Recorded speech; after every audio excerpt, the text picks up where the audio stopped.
Alright, even though I already have my stereo on, I'm just going to back up for a second in case some of you don't know how to take the console plastic pieces out. First, you got to start with this one.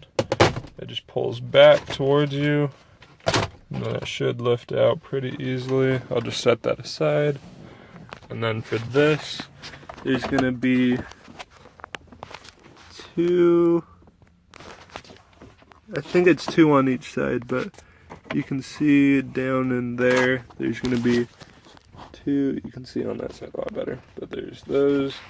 Then there's going to be screws right there, and then the two screws inside here, and then this pops off, and then there's going to be that one, and I think that's it.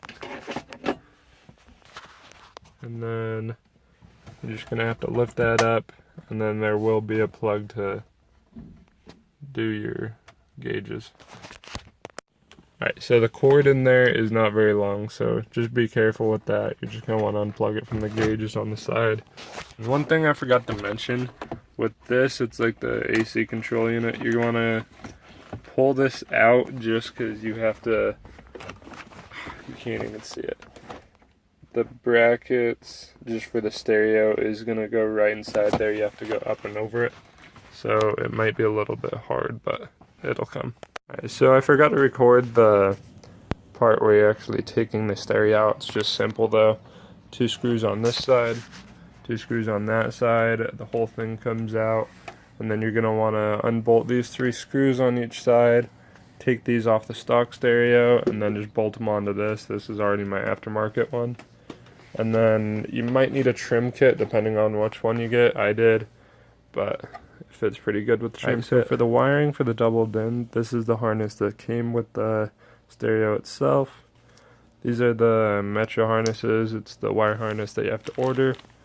It should be 70550, or I've heard if you have the Bose system, you can use the 7551.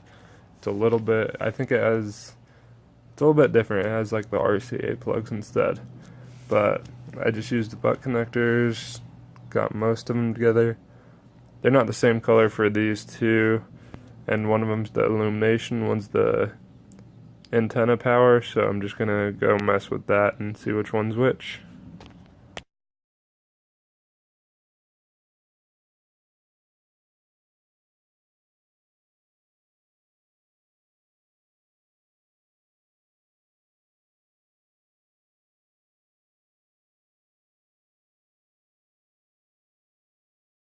Alright, so I got the stereo hooked up, and then just to make it easier for you guys, the illumination wire, which is the orange one on these harnesses, it goes to the like lighter blue color with the white stripe down it.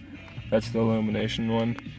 And then this is a amp power, so I'm just gonna probably tape it off or something.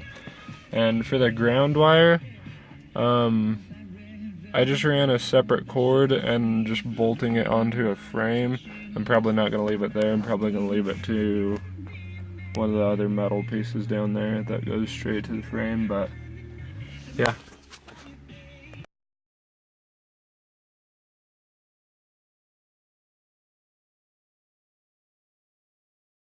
Alright, I would like to add that the key 1, key 2, and brake wires, I am not even gonna wire it to my car.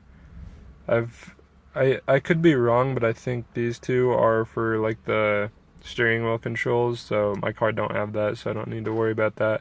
And then the brake line is something to do with the DVD player, and I have no idea why I would need a DVD player with a two-seat car. So okay, got the double DIN stereo hooked up, everything works good. Pretty impressed. If you guys are wondering, I got the Pumpkin. It's like the Android 6.0 lollipop, whatever, double DIN. It was fairly cheap, like $260 or $270 on Amazon. Has like navigation, SD, USB.